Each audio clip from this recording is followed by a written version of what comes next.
toutes et à tous chers téléspectateurs ñu ngi am mbégte ak bànneex di ànd ak yéen ci programme Thiès TV di leen jaajëfal bu baax a baax ci kóolute gi ak safo gi c'est vrai que niñ ko baaxoo di defee am na benn étiquette boo xamante ne moom la ñu tabal ba tax na fu ngeen ñu gis rek ci wàllu tàggat yaram la ah oui loolu moo tax tey nag ñu jàkkaarloo fi ak yéen fas yéene ànd ak yéen ci li nga xamante ne moom mooy sport comme ni ngeen ko miinee c'est vrai que yàgg nañu ànd ak yéen ci seen émission fair play bi nga xamante ni moom la ñu jagleel monde sportif thiessois di ci waxtaanee tout ce qui est événement sportif di ci waxtaanee lépp loo xamante rek donc actualité sportive la ci biir réew mi rawatina fii ci diwaanu Thiès. alors tey nag mu yemook mardi 29 décembre 2020 nekk jour bu spécial jour bi nga xamante ne donc xëy na bu ñu ko waxee rek am na loo xamante ne ci la xel yi di dem bu ñu ko waxee maanaam fin d'année bi ci la ñu nekk maanaam année 2020 mi ngi nekk ci yoonam dans moins de 72 heures donc ñu dugg ci nouvel an muy 2021. alors mën naa ni nag la semaine dernière ci lañ doon def li nga xamante ni moom mooy sunu dernier numéro fair play donc ñu àndoon ci ak la cellule de communication du CNEPS Excellence le doyen Fallou Ndaw ak Khadim Samb ñoom ñëpp xam nga ñu def ci émission bu extraordinaire ñu taftaloon ci également doon waxtaanee li nga xamante ne moom mooy actualité sport waxtaanee ci les compétitions interclubs de la Confédération africaine de football mais aussi doon ci waxtaanee le CNEPS Excellence ci saison bi nga xamante ne moom la ñu dëgmal muy exercice 2020 2021 ak yeneen xeetu tàggat yaram yeneen xeetu football yoo xamante ne donc ñu ngi ko ci doon wax ci nu mu yaatoo sañ nañ wax ni boobu mooy sunu dernier numéro donc mën nañ wax ni nag aujourd'hui tey dañuy ñëw simplement pour boucler année civile 2020 2021 bi 2020 du moins bi nga xamante ne mën nañ ni après demain ci la ñuy dugg ci nouvel an bi moo tax tey ñu bëgg ko terminer en beauté ginnaaw bi nga xamante ni ci biir année bi plusieurs autorités sportives plusieurs sportifs jaar nañu ci biir studio Thiès TV ci seen émission Fair Play donc gis nañ ci ay kilifa yu bëree bëri le chef de service départemental des sports Mamoussa Cissé gis ngeen ko fii ñëw na fi aussi ñu def fi benn émission bu neex a neex boo xamante ni ñu ngi ci doon waxtaanee li nga xamante ne moom mooy le football féminin mais aussi la situation du sport au niveau départemental mais aussi gis ngeen fi tamit ki nga xamante ni moom mooy la personne morale du mouvement navétane au niveau de la région de Thiès mu nekkoon le président Baylo Bass moom aussi ñu ko doon xaar mu ñëw fi def fi émission bu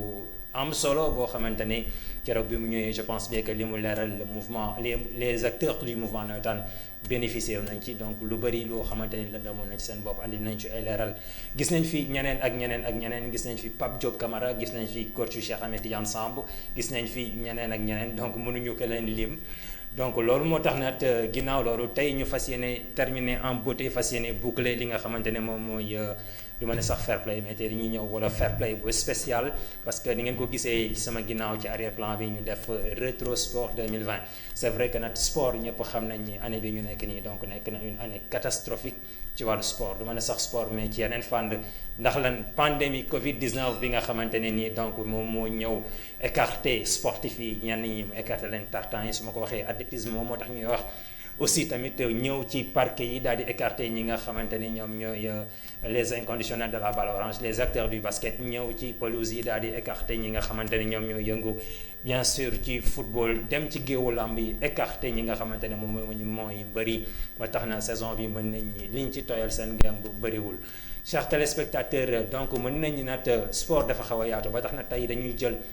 yenn discipline yi nga xamante ni donc jàpp nañ ni bokk wala sax moom mooy les disciplines sportives les plus suivies fii au niveau national rawatina fii au niveau de Thiès ba tax na nag mën nañ dinañ jëlaat quelques événements sportifs yi nga xamante ne amoon na fii au niveau de Thiès mais aussi au niveau national yoo xamante ne donc dafa marqué année civile 2020 bi nga xamante ne nii donc ci la ñu nekk ba tax na dinañ waxtaanee li nga xamante ne moom mooy football xoolaat un tout petit peu le rétroviseur andiwaat yenn yi nga xamante ne jotoon na fi xew bu ko defee ñu baaxee leen ko gunge leen ko wétte leen ko ba fii ak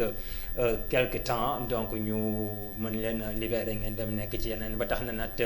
dinañ waxtaanee li nga xamante ne moom mooy football comme ni ma leen ko waxee mais aussi dinañ waxtaanee li nga xamante ne moom mooy la balle orange ak na yu bëree bëri yoo xamante ne jotoon na ci xew mais dinañ ci jël benn rek bu ko defee donc ñu fàttali leen ko tegaat ko ci table bi mais aussi dinañ waxtaanee li nga xamante ne moom mooy la lutte sénégalaise nekk suñu sport national yaakaar naa foofu la ñuy terminer li nga xamante ne moom mooy rétro sport 2020 bi c'est vrai que nag sport mënuñu ko jeexal dañ ciy dem ci li nga xamante ne mooy ci li ñu mën rek wala bokk ba fi ñu kii rek waaye mënuñu ko jeexal mënul nekk parce que discipline sportive yi dafa bari te kenn ku nekk ak li nga xamante ni donc foofu ngay sentir sa bopp ñii ci arts martiaux yi la ñu gën a sentir seen bopp ñii ci hippisme course hippique te ku ne xam ne ni Thiès aussi dëkku hippisme la parce que l'hippodrome Ndiaw Macodou Diop bi nga xamante ne chaque dimanche dafay regrouper les turfistes ak li nga xamante ne moo fay xew donc yooyu yëpp bu ñu ko jëloon mën nañu xajul ci cin bi moo tax dañ koy tënk rek yamale ko ci football basket ak li nga xamante ne moom mooy la lutte sénégalaise mbokk yi noonu la ñuy def très rapidement bu ko defee avec la complicité de la régie ñu ànd ak yéen ci benn jingle daal di revenir daal di sobu dans le vif du sujet Lamine bu baaxee ñu dem.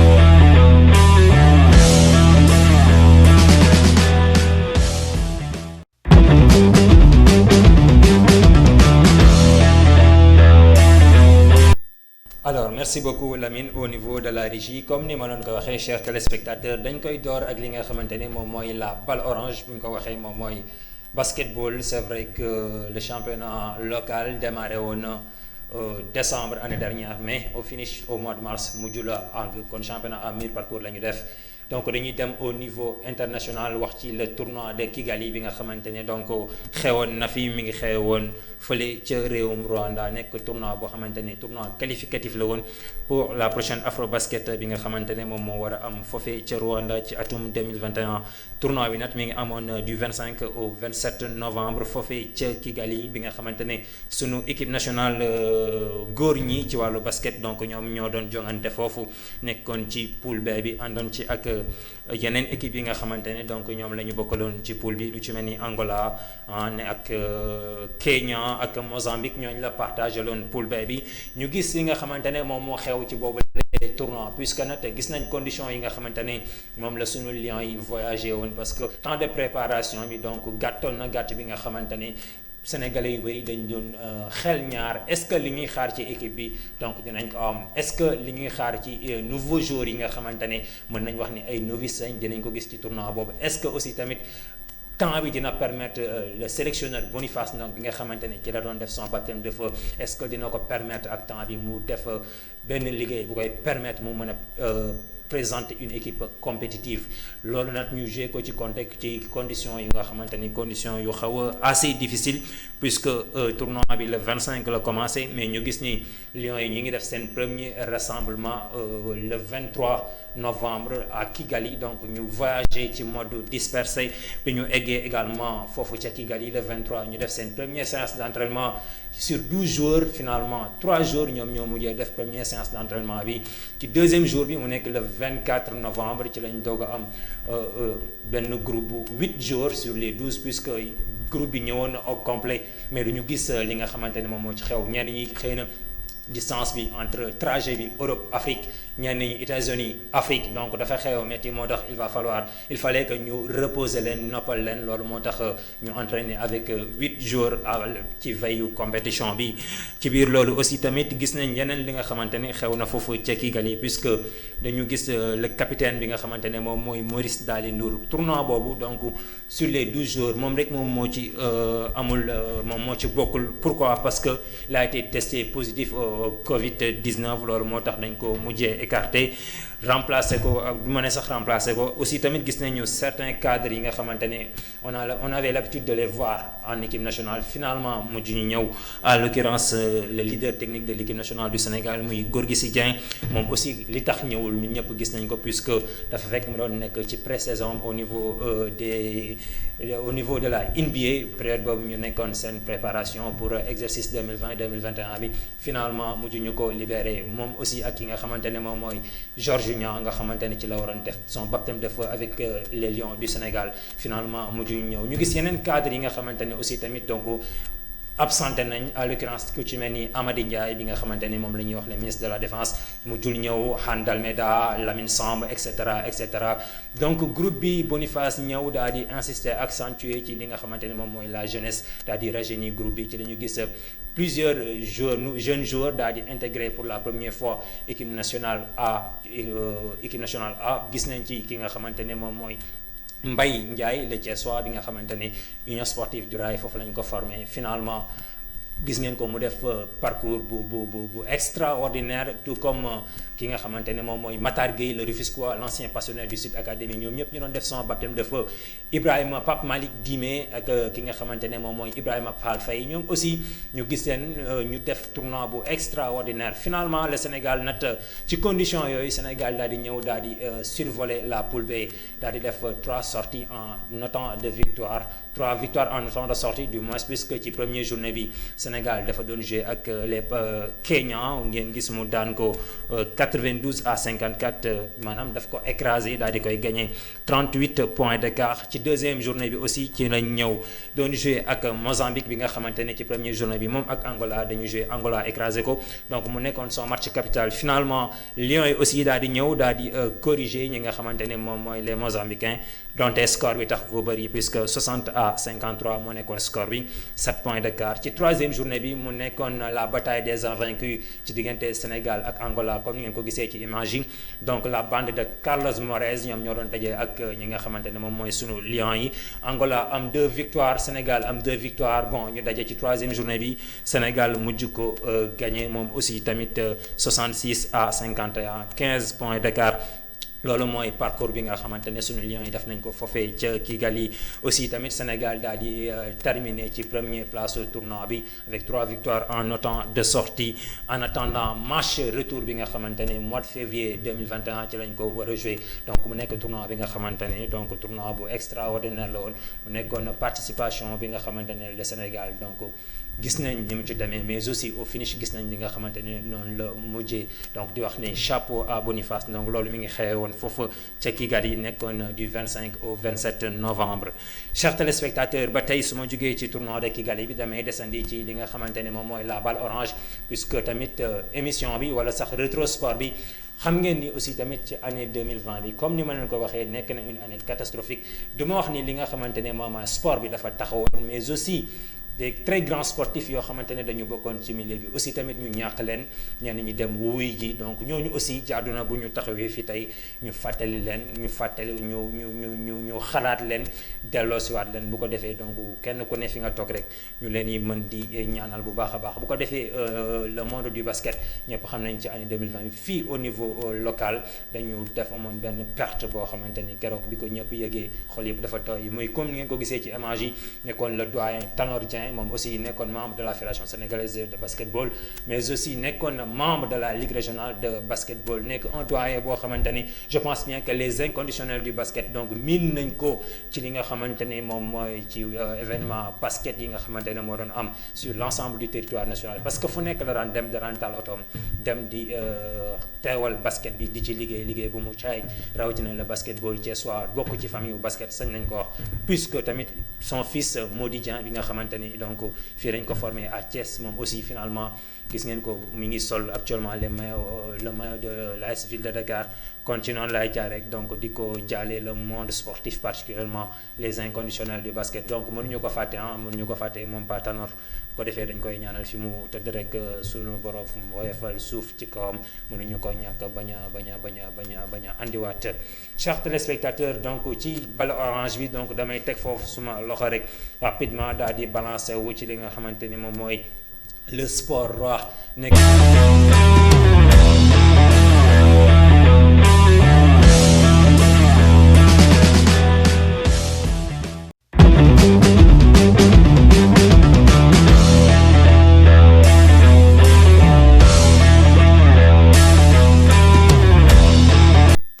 voilà chers téléspectateurs ba tey noonu la ñuy àndee ci rétro 2020 ginnaaw la balle orange dañuy basculer wu ci li nga xamante ni moom mooy le sport roi nekk le football wax ci au niveau national puisque à Thiès ci année 2020 bi amoon na ay compétitions majeures yi nga xamante ni amoon na fi au niveau du stade Lat Dior mën nañ ci wax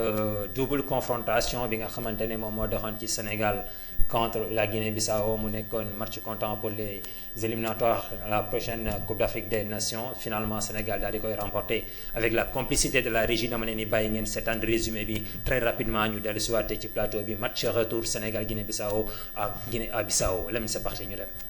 Attendu entre la Guinée-Bissau et le Sénégal, match lancé par Adil Zourak et l'arbitre marocain. Une rencontre. C'est tiré deuxième poteau, c'est bien sauvé de la tête avec ce centre, la balle dans la surface de réparation, c'est dur de se retourner. Ballon joué au-dessus pour une remise de la tête. Oh, c'est même pas une remise, c'est une défense adverse. Attention, ce ballon intercepté. Oh, le ballon a été échappé, la sortie du gardien, il a bien fait. Position d'attaque importante pour le Sénégal dans la surface. Oh, cette longue balle qui passe à... Oh, attention à cette balle qui est passée. Oh, c'est manqué, incroyable. Côté. Le centre, il est pas mal celui-là. La reprise de la tête à puissance. Attention en défense, ça passe trompé. La reprise acrobatique de Sadio. La touche de Mama Baldé. Oh, la reprise de la tête, ça aurait pu être... Corner, sortant. Oh, la reprise de la tête, la parade d'Edouard Mendy. Ça, c'est la grosse... Sacré Padiata avec Sadio Mané. Sadio Mané s'ouvre le chemin du but. C'est sauvé, deuxième chance. Boulaïdia de la tête, c'est sauvé encore. La double. Diata, centre de Crépin Diata, deuxième poteau. Oh, la reprise.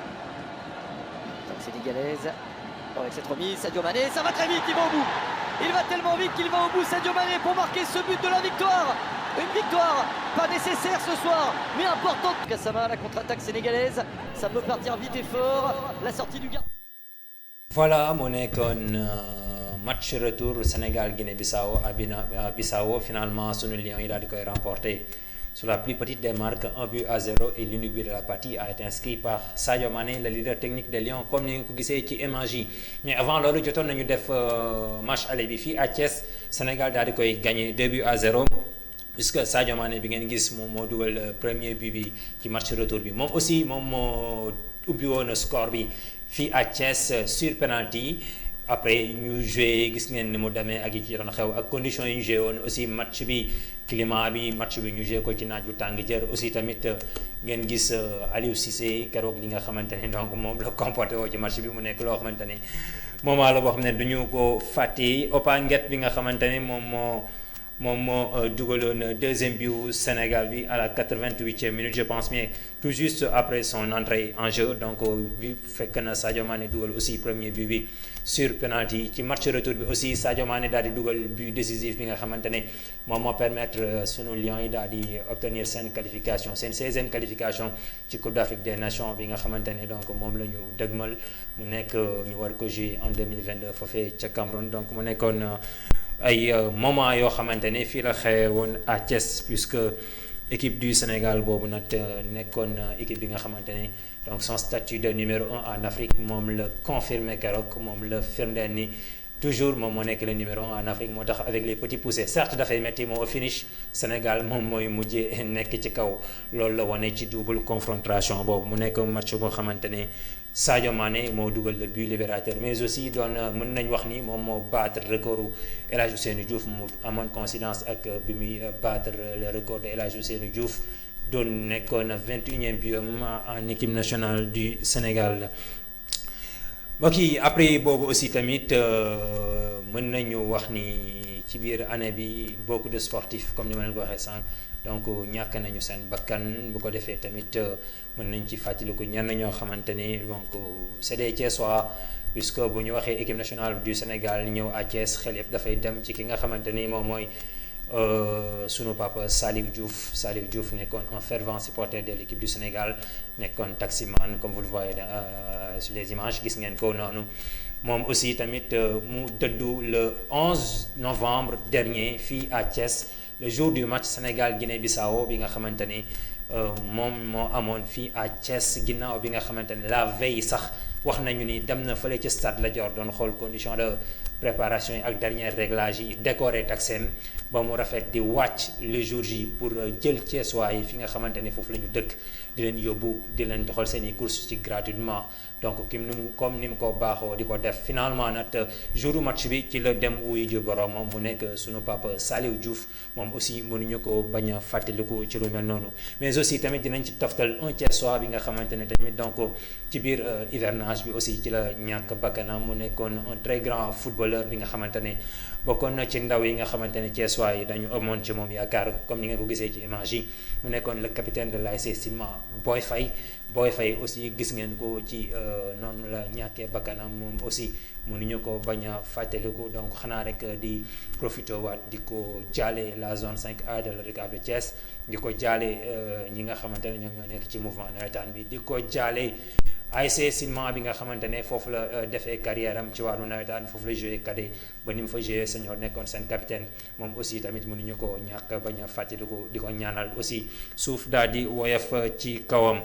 chers téléspectateurs su ma paree foofu aussi tamit damay dem ci tiis bi nga xamante ne xewoon na fi mu nekkoon perte mu mag ci la nation sénégalaise muy ki nga xamante ne tey mën nañ wax ni joie bi gën a mag ci histoire footballu Sénégal but bi nga xamante ne moom moo ko waraloon ba tax na keroog Sénégal ajuma jooju kenn mënul woon tey sa bopp moom moo ko dugaloon su ma ko junjee war ngeen xam ki may wax Pape Bouba Diop bi nga xamante ne international sénégalais la woon moom tamit récemment mu wuy ji boroomam moom mi ngi faatu à l'âge de 42 ans le 29 novembre bi nga xamante ne ci la ñu génn. Pape Bouba Diop nekkoon un jour boo xamante ne turam dootul fay ci wàllu football puisque li mu def ci wàllu football noo ko nekk na li nga xamante ne ñi nga xamante ne donc ñooy judd ci ginnaawam sax yaakaar naa dinañ leen ko nettali balaa ñuy dem ci Pape Bouba Diop balaa ñu ciy gën a sori avec la complicité de la régie dañ leen di andiwaat tuuti rek ñu seetaan Sénégal France bi nga xamante ne Pape Bouba Diop keroog moom moo def exploit bi gën a rëy ci match bi avec la complicité de la régie ñu seetaan résumé Sénégal France daal di ñëwaat.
Voilà mu nekkoon le 31 mai 2002 Sénégal France match ouverture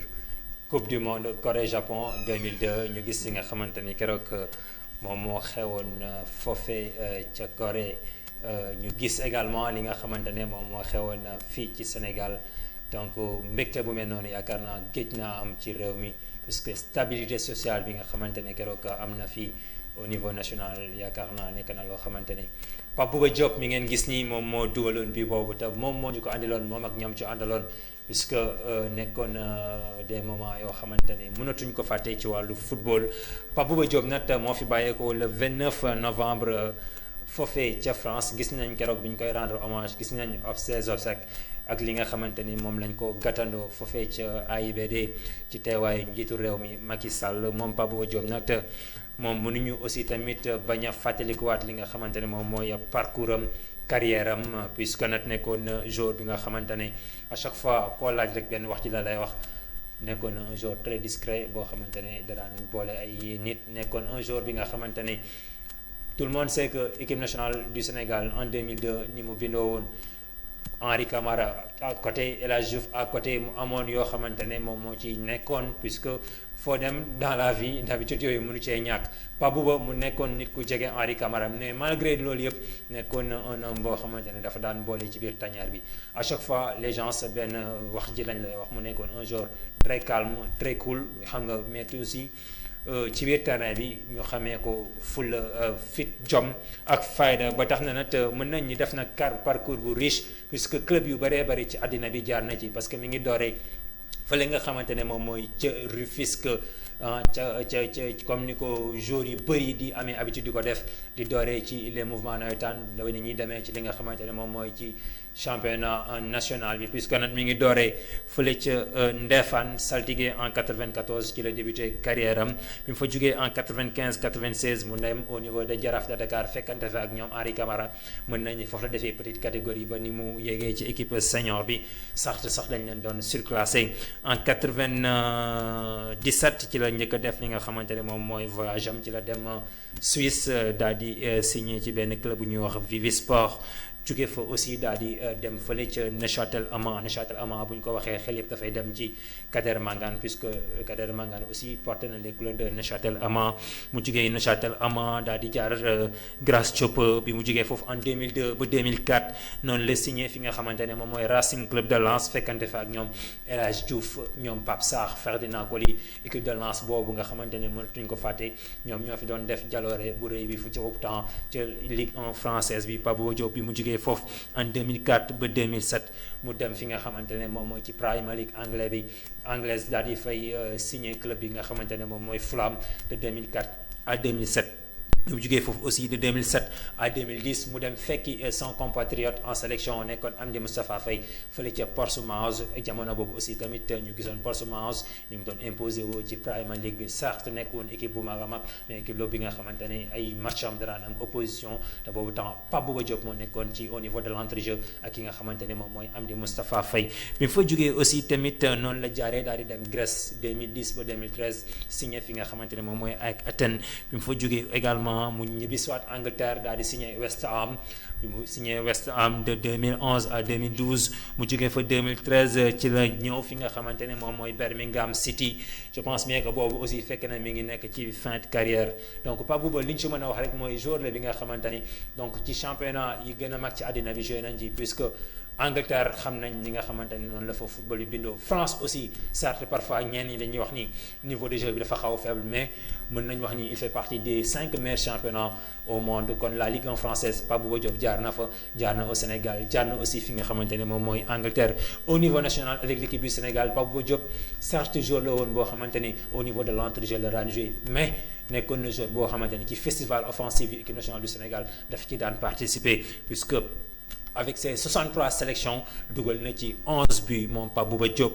puis tamit li ci ëpp solo rek mooy but ëpp solo ci jamono baabu autant en 2002 moom moo ko daan dugal puisque ginnaaw bi nga xamante ne dugal na but bu njëkk ci Sénégal Corée du Sud nekkoon match préparatif ci Coupe du Monde Corée Japon 2002 bi Pape Bouba Diop moom moo dugaloon le but de la victoire contre la Corée du Sud 1-0 bi mu fa jógee aussi tamit deuxième biom en sélection mi ngi ko dugal ci Sénégal Nigéria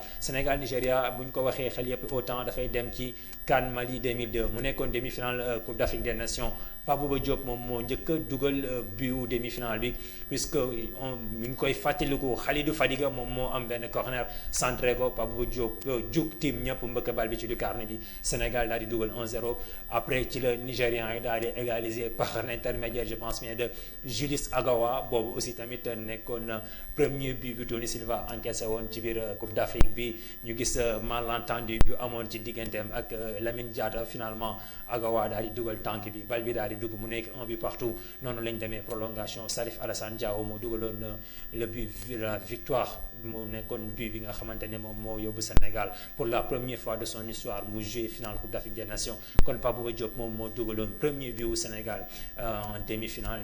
en 2002 contre le Nigeria mënuñu ko fàtte bi mu fa jógee aussi tamit résumé bi ngeen doon seetaan léegi ñu Sénégal doon amal première participation ci Coupe du monde de football Pape Bouba Diop nekk le premier joueur bi nga xamante ne ci Coupe du monde boobu moom moo njëkk a dugal but bi nga xamante ne moo jiitu ci Coupe du monde bi mu nekkoon match ouverture Sénégal France match boo xamante ne keroog li ma leen ko waxee mbégte bi nga xamante ne sénégalais am nañ ko kooku boobu la fi gëj a am te Pape Bouba Diop moomu tey mën nañ wax ni mbégte boobu ci ñi ñu ko tegaloon moom aussi ci la bokk puisque moom moo dugal bii bi sur une passe décisive de El Hadj Ousseynou Diouf donc mu nekk loo xamante ne mënuñu ko fàtte moom Pape Bouba Diop yamul foofu ci campagne boobu aussi tamit ci la nekkoon meilleur buteur équipe nationale du Sénégal meilleur buteur africain ci compétition boobu puisque a marqué 3 buts bi mu jógee contre France également contre Uruguay nekkoon dernier match ci phase de poule yi Sénégal daal di def 3 buts partout c'est Pape Bouba Diop qui avait doublé 2 buts la dugaloon benn bi maa ngi koy fàttaliku ci passe décisive bu Henri Camara mu nekkoon match bi nga xamante ne match la boobu la ci la Sénégal jaaree daal di qualifié 8e de finale laata muy laale ak Suède Pape Bouba Diop dugal ci 2 buts partout premier but bi ki nga xamante ne moom mooy Khalidou Fadiga moom moo ko dugaloon sur penalty bu ñu fàttalikoo ci loolu moo tax Pape Bouba Diop mënuñu ko fàtte nekkoon na joueur bi nga xamante ne donc dafa bokk ci histoire football du Sénégal puisque bi ëpp importance ci histoire football au niveau national donc daf ko dugal yàgg nañu bégal ci lu nekk donc Pape Bouba Diop moomu donc moom moo fi bàyyeeko le 29 novembre fa fee ca France donc ñu koy ñaanal fële mu tëdd ca tëngee ca suuf gën a woyof ci kawam chers téléspectateurs su ma jugee ci Pape Bouba Diop damay duggaat ci football laay desandi ba léegi puisque année civile 2020 bi comme ni ma leen ko waxee léegi donc activité sportive wala football du moins lu ci ëpp donc fii lay xewee à Thiès ndax gis nañ li nga xamante ne moom moo xew ci wàllu infrastructure au niveau national Stade Lat Dior donc jongante yu bëri foofu lay faral di amee ba tax na le tournoi de l'IFOA B bi nga xamante ne donc moom la ñu réserver les moins de 18 ans maanaam xale yi nga xamante ne ñoom seen at matagul ñaar fukki at ak juróom-ñetti donc ñoom lañ ko jagleeloon Sénégal doon ko organiser fii ci diwaanu Thiès donc mu nekkoon tournoi bu am solo boo xamante ne sunu gaynde yu ndaw yi ñoom ñoo ci demoon final ñoom ak ñi nga xamante ne moom mooy sunu naataango Gambien yi finalement nag gis nañ li nga xamante ne moom moo xew ci match bi avant ñu ciy revenir avec la complicité de la régie dama leen bàyyi ngeen seetaan résumé Sénégal-Gambie finale IFOA 2020. L'arbitre mauritanien Abdelaziz Bou qui donne le coup de sifflet donc pour annoncer Ana Diallo. Ana Diallo vers Aliou Bari. Le contrôle d'Ousmane Diao qui se loupe après. Attention Habibou Mendy qui marque le premier but de cette finale après un service. Le tournoi de l'UFOA, en tout cas, il rate son dégagement et le plat du pied de Habibou Mendy qui bénéficie d'un coup franc avec Kandé Biranar et le gardien Boubacar. La Guinée avec la Guinée. La frappe de Samba Diallo. Abdou Seydi. Centre au second poteau. Lopi. Quel joli but signé John Lopi. Lamine Saïdi ne pouvait absolument rien faire. Des faits de jeu, le corner, le jeu. Accroché, l'arbitre laisse l'avantage avec Kadjali Dramé. La frappe de Kadjali Dramé. La faute de main de Boubacar Fall qui pouvait mieux faire sur ce ballon. Ah, il se loupe, le gardien sénégalais, alias Kana. Samba Diallo. Samba Diallo, poursuivi par Bakary Diawara. Samba Diallo dans la surface. Le centre de Samba Diawara. Et l'égalisation signée Libas Gueye. Ah mais quel bon travail de Samba Diallo avant de délivrer la passe décisive à Libas Gueye. Plat du pied, Serra Leone. Abdou Seydi au coup franc, Mohamed Ndiaye à côté. Seydi qui cherche un angle de tir, la frappe de Seydi, le poteau sortant. Mais quelle frappe, Doumane. Il n'est pas dans ses appuis, il cherche à jouer. Libas à côté. Rentré en cours de jeu. Mamadou Bodjan, laissé au fond avant de tirer. John Lopi face à Lamine Saïdi. John Lopi, et c'est au fond sur sa ligne. Tidiane Mar, et c'est au fond. Saïdi. Moudou Lamine Camara. Remplaçant. Baba Sissé. Diao. Penalty. James Gomez, le capitaine gambien. Et c'est la barre face à Lamine Saïdi. Abdou Seydi. Kadjali Dramé et Boubacar Fall qui rate ce penalty. Le 21. Libas Gueye tiré parmi les 5. Adama Kanté. Beaucoup de penalty. Ibrahima Dramé. Et c'est sur le poteau. La Gambie qui remporte. Kon le 29 novembre au stade Lat Dior de Thiès final tournoi IFOA B Sénégal Gambie donc Gambiens yi finalement ñoom ñoo mujjee woon am ndam ci sunu gaynde yu ndaw yi mais nag tournoi bi dafa am lu particulier lu ci am puisque Sénégal Gambie ci phase de poule yi ñoom ñaar ñoo dajawoon Sénégal daal di koy gagné par 5 buts à 1 quelques jours après les deux équipes se retrouvent en finale gis nañ li nga xamante ne moom moo ci xew Gambie daf koy mener Sénégal ñëw revenir au score. Finalement 2 buts partout bi ñu joué 120 minutes ñu dem à la séance fatidique des tirs au but Gambien yi daal di mujjee am ndam ci sunu gaynde yi donc nag mu nekkoon li nga xamante ni benn place moom la ñu réservé loon équipe yi nga xamante ne ñoom ñoo participé woon ci tournoi bi donc le vainqueur moom moo war a représenter zone bi ñu nekk ci prochain Coupe d'Afrique des Nations bi nga xamante ne ci atum 2021 bi ñu dëgmal ci la war a am foofu ca Mauritanie finalement nag benn ticket bi Gambien yi ñoom ñoo ko mujjee am mu nekkoon moment boo xamante ne donc keroog sunu Lions yi am nañ lu leen metti trop puisque ci biir tiro bi sax amoon nañ opportunité daal di gagner puisque Libas Gueye bi nga xamante ne moom moo dugal le deuxième but am na fa bal boo xamante ne bu ko dugalee ci tiro bi donc comme ni ñu koy waxee dugal gagné lay doon finalement daf ko mujjee raté loolu moo tax Sénégal mujjul dem Gambien yi aussi tamit donc gën ñu adroit le jour yi seen gardien bi aussi gën ñu nekk ci li nga xamante ne moom gën a concentré wu wax sax suñu gardien bi noonu la ñu mën a wax finalement gis nañ li nga xamante ne foofu la mujjee donc di féliciter équipe gambienne bi de encourager suñu Lions yi ak tout le staff technique Youssouf Dabo ak ñi nga xamante ni donc ñoom la doon liggéeyal ci kii boobu donc mu nekkoon moment boo xamante ni mënuñu ko bañ a fàttaliku puisque fii la xëy woon à Thiès c'était le 29 novembre bi ñu génn chers téléspectateurs damay boucler ak li nga xamante ne moom mooy damay fermer pour du moins page football bi daal di dugg si ci beneen page bu ko defee ñu waxtaanee la lutte sénégalaise nekk suñu sport national fàttaliku ay moment yoo xamante ne xewoon na fii à Thiès. Voilà.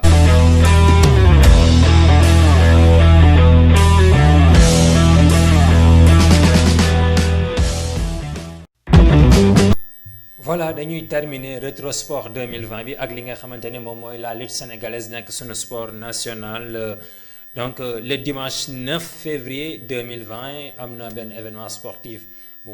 am solo bu amoon fii à Thiès maanaam di journée bi nga xamante ni Sidi Diakhaté production le promoteur de la capitale du rail moom moo ko taxawaloon mu nekkoon première édition drapeau wala deuxième édition drapeau monsieur Yves Lamine Ciss maire de la commune de Morolan ci diggante Alaaji Gaynde ak ki nga xamante ni moom mooy building bu Moussante Alaaji Gaynde bu bëgg sa waajur finalement nag Alaaji Gaynde je pense bien que moom moo mujjee woon am ndam ci kaw building avec la complicité de la régie dañuy seetaan le combat Alaaji Gaynde building daal di dellusiwaat ci plateau bi. Billing Alaaji Gaynde Billing ma ngi wanteer combat am Alaaji Gaynde door di xool te mbër muy door di xool dafa jar a sóoraale Billing Alaaji Gaynde dafa mën a xeex Alaaji Gaynde dafa mën a xeex laa ilaaha illallah muhammad rasulullah laa ilaaha illallah muhammad rasulullah Alaaji Gaynde daan na Billing jël bu set wecc Alaaji Gaynde daan na Billing jël bu set wecc fair play li rafet na may jëlal ma nii lii fair play la li rafet na ay door mu daanu moo ci ëpp bi ma liiree sa palmarès yaa ëpp ay mbëri yaa ëpp ay lamb ci lamb ji ëpp ay door mu daanu ci lamb ji tey boo xoolee Billing tey li mu xeex tey lan nga ma mën a wax. non xeex bi baaxul xeex bi dagewul ci yoon baaxul parce que Billing bi wax laa ne leen woon xeexu mbedd boobu mu xeex baaxul dina la song parce que alaaji li muy xeex ak yow lépp ci suuf da lay song si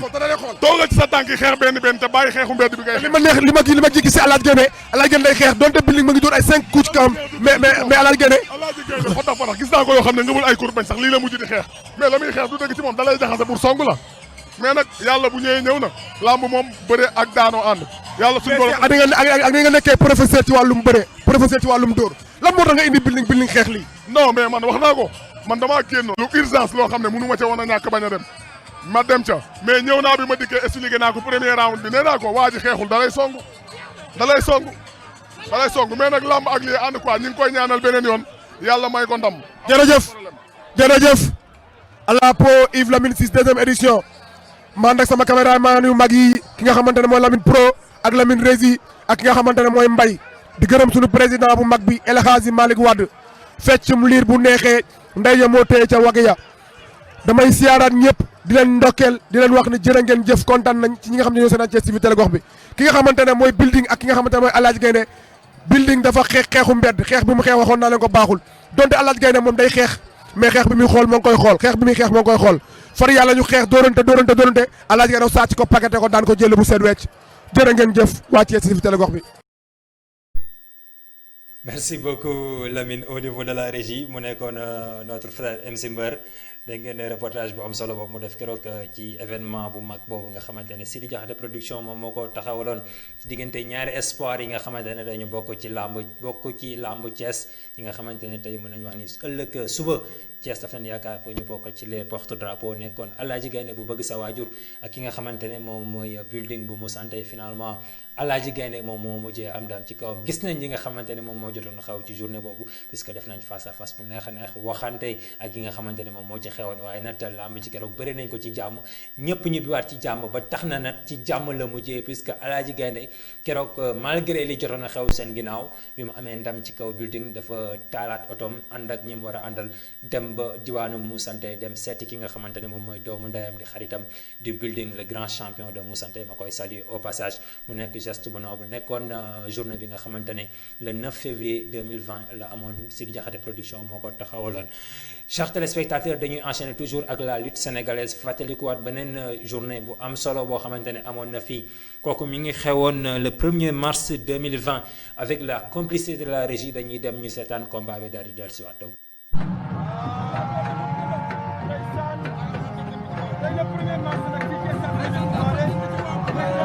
waaw li nga xamante ne moo di jotaay li nga xam ne solo dimanche le 1er mars drapeau Idi Thiam sama baay boobu ki nga xamante ne mooy Daamu Tegza ak ki nga xamante ne mooy la jote écurie Modou Anta ñoom ñooy bëre tey at bi moo ngi naan leen taxawal ne ku ci nekk mu leen taxawal ne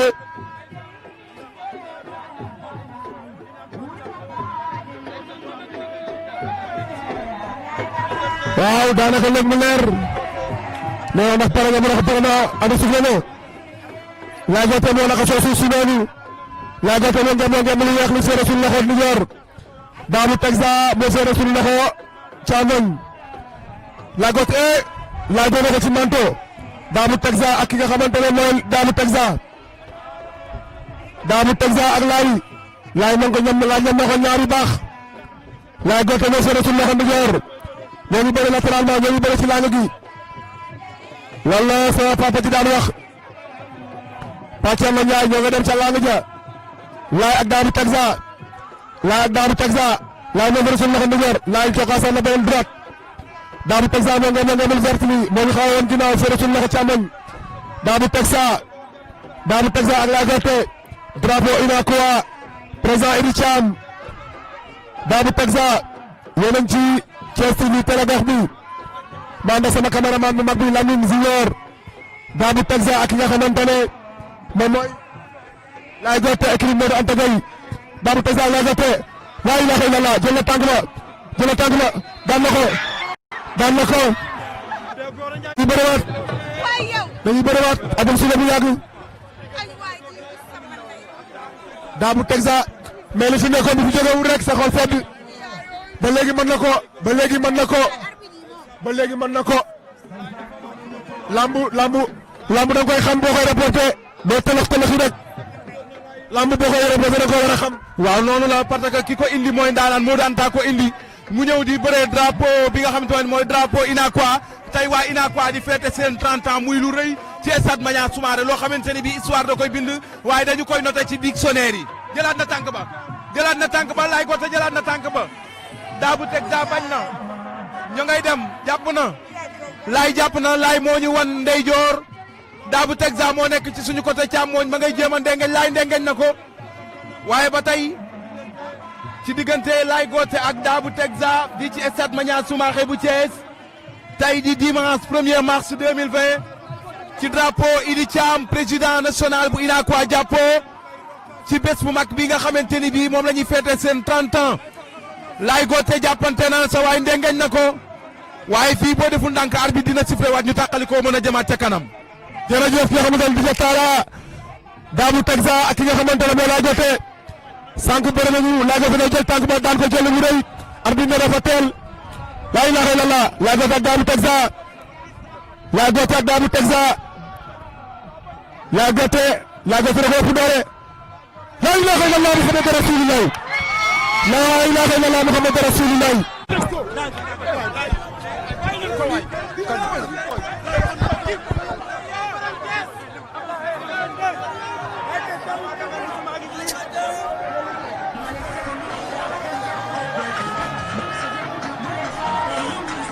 Laye Gothé waxoon na ma ko Laye Gothé waxoon na ko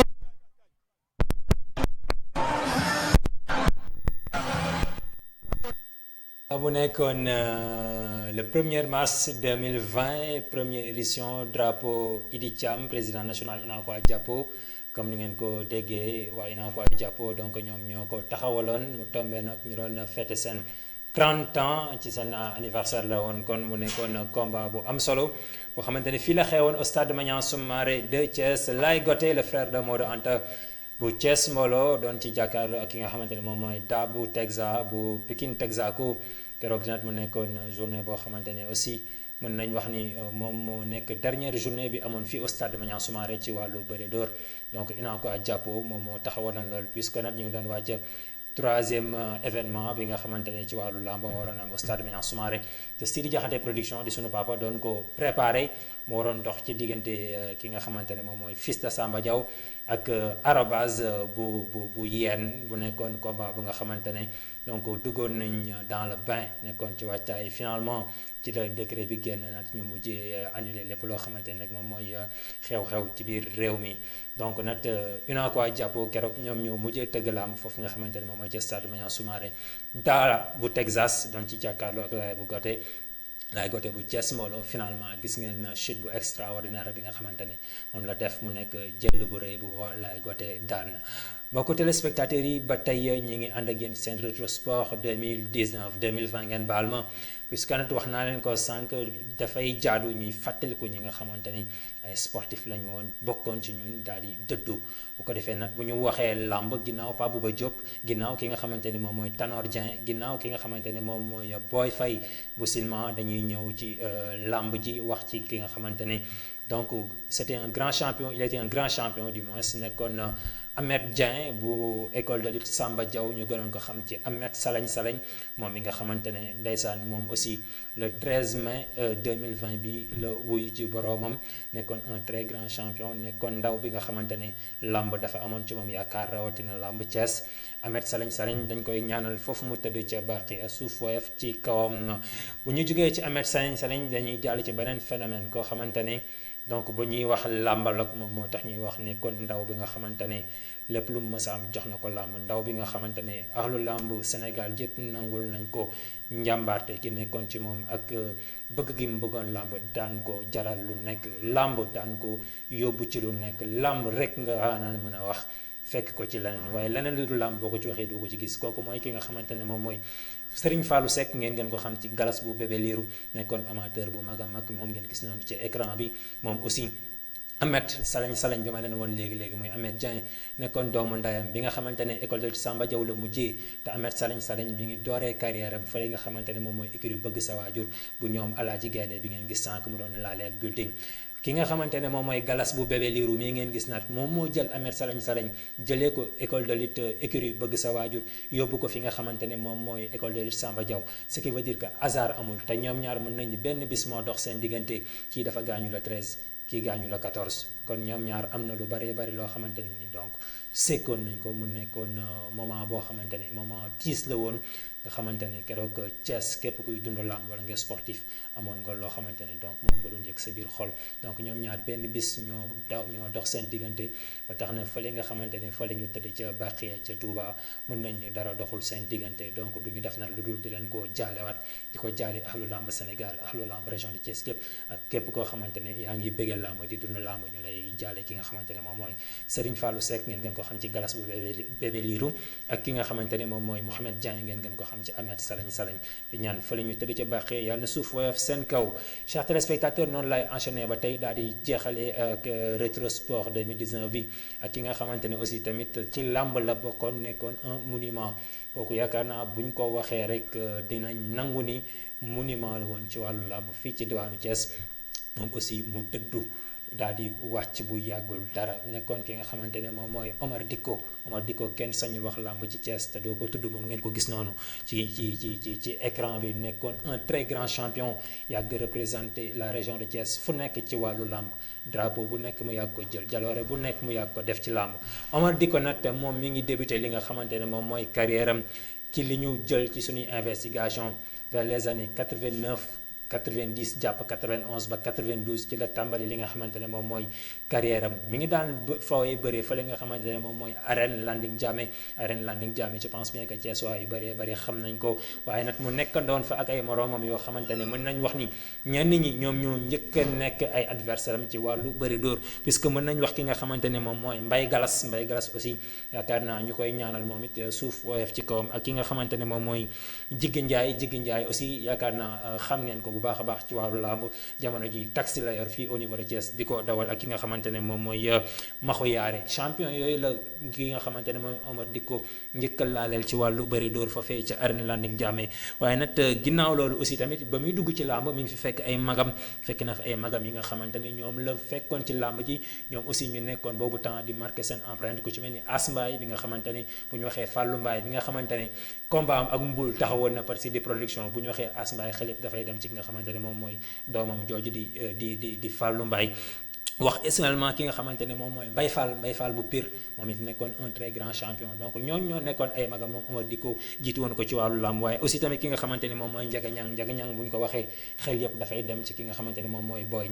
Niang bu mag bi nga xamante ne tey moom mooy papaay Cheikh Ñang bi nga xamante ne sànq moom ngeen gisoon mu doon def analyse moom ak MC Mbeur ci combat building ak Alaaji Gaynde bi donc Boy Niang bu ñu ko waxee xel yëpp dafay dem également ci turandoom Boy Niang bu dëggal bu doomu dëggal bi xaleb Pikine bi nga xamante ne tey moom moo war a laale ak Tapha Tine bi nga xamante ne seen combat taxaw na moo tax ñoom la fa fekkoon ñoom Njaga Ñang ñoom Mbaye Fall ñoo nekkoon ay grand frère am waaye ñoom Maxu Yaare ak ñi nga xamante ne ñoom Mbaye Galas ñoom Jiggi Njaay ñooñu la jamononte woon ci wàllu làmb ak ki nga xamante ne moom mooy Pape Mbaye le grand manager bu nekk fële ca écurie Bëgg Sa Waajur donc Omar Dicko ñooñu la fowandool ci wàllu làmb moo tax bi mu raccroché ngembam yàggul puisque carrière bu riche la am ba tax na bi moroomam yu bëri raccroché seen ngemb moom mi ngi poursuivre li nga xamante ne moom mooy carrière am ba tax na dernier combat am ci wàllu bëre mi ngi ko amal fii ci hippodrome Ndiaw Macodou Diop de Thiès ci diggante ki nga xamante ne moom mooy Mamadou Niang Sankos bu école de lutte Landing Diamé moom la mujjee laalal ci li ñu jàpp waaw kon mu nekk koo xamante ne donc monument la ci wàllu làmb waaye bi mu tekkee ngembam aussi tamit taxul mu bàyyi bëri parce que dafa créé ci wet gi benn école de lutte bi nga xamante ne tey xale yu bëri mi ngi leen di tàggat foofu noonu ngir ëllëg ñu mën a doon ay champion mais aussi tey ñi nga xamante ne ñoom ñoo nekk fii ci wàllu làmb jiite làmb ji fii ci diwaanu Thiès nekk ténor yi ku ci mel ni Modou Anta Gueye bi ngeen xamante ne gis ngeen ko fii bu yàggul dara ma dalaloon ko ci émission sunu mbër ak ki nga xamante ne moom mooy Matar Mbaye ambulance ñoom ñëpp ci keppaaru Omar Dicko la ñu màggee ñoom ñëpp Omar Dicko moo leen tàggat ci wàllu làmb ba ci ki nga xamante ne moom mooy Jeex Jàmb bu écurie Lamb Fall mën nañu Thiès autant ñoom ñoo fi nekkoon waa zone boobu waaye nag Omar Dicko ñoom ñëpp bu ñu bëggee làmb c'est grâce à lui ñoom ñëpp bu ñu duggee ci làmb c'est grâce à Omar Dicko kon yoon la jaadu na ñu fàttali ko di ko ñaanal fële mu tëdd ci guy taxee suuf woyof ci kawam di ko jaale ahlu làmb Sénégal gépp di ko jaale sportif yëpp di ko jaale képp koo xamante ne rek donc mbokkam nga ñu gis nag feebar bi nga xamante ne moom moo ko tëraloon ak acte bi nga xamante ne les acteurs de la lutte def nañ ko doon ci def liggéey bu mucc ay def ci seen kéem kattan rek ngir daal di sauver ki nga xamante ne moom mooy Omar Dicko finalement suñu borom daal di koy mujjee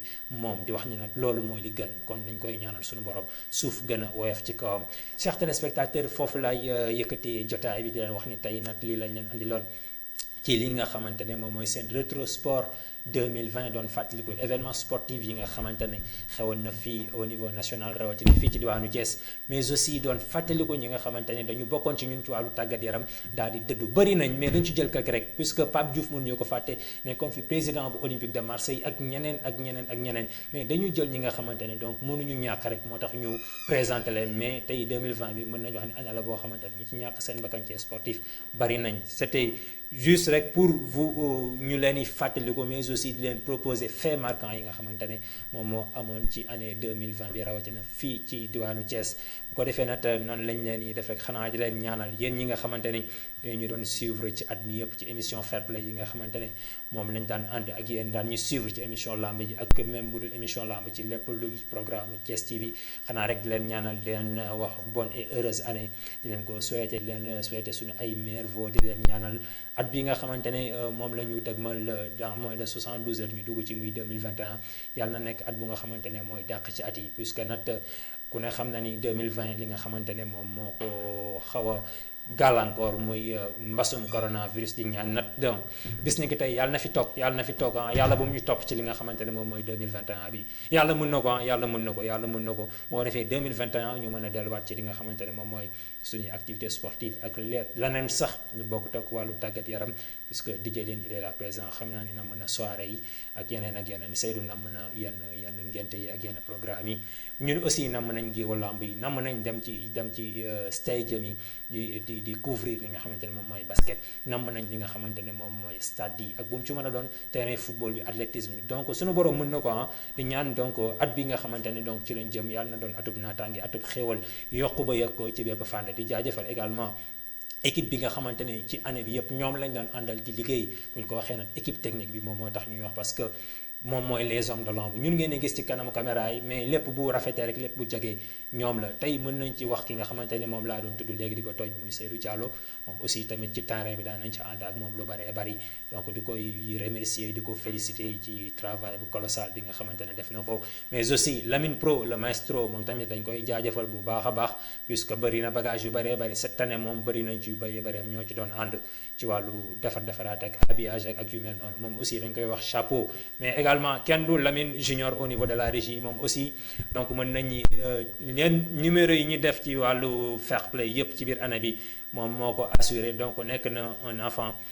très disponible boo xamante ni mi ngi defal liggéey bu mucc ayib fii ci biir Thiès TV je pense bien que DJ Leen bu ñëwee aussi tamit li ma seere ci moom loolu lay wax ci moom keneen ak keneen même chose kon ñëpp nangul nañ ko njàmbaaram den wax ni 2021 bi donc na ngeen ñu xaar ci yeneen facette mi ànd ak yéen ci tout ce qui est événement sportif ak lépp loo xamante ne rek donc moom ngeen di xaar ci ñun ñu ñëw ànd ci ak yéen andi leen 2021 boo xamante ne mooy dàq 2020 bi donc di ñaan rek mbas mi comme ni ñu ko waxee yàlla na fi des mais également chapeau à Hadj Malick Wade le PDG de Thiès TV ak équipe rédaction bi nga xamante ne ñoom laa liggéeyal mais aussi Pape Silla personnel bi yëpp du ñu bàyyi kenn leen wax ni donc Thiès TV dina dikkaat ci 2021 bi ci beneen facette ci beneen atam rien que pour faire plaisir yéen téléspectateurs yi nga xamante ne yéenay fidèle à chaque fois di ànd ak ñun ci ay programme Thiès TV leen jaajëfal di leen kontaane bu baax a baax leen jox rendez-vous très prochainement ci yeneen affaire yeneen bagage merci ñu fanaan jàmm jaa ngeen jëf bonne et heureuse année 2021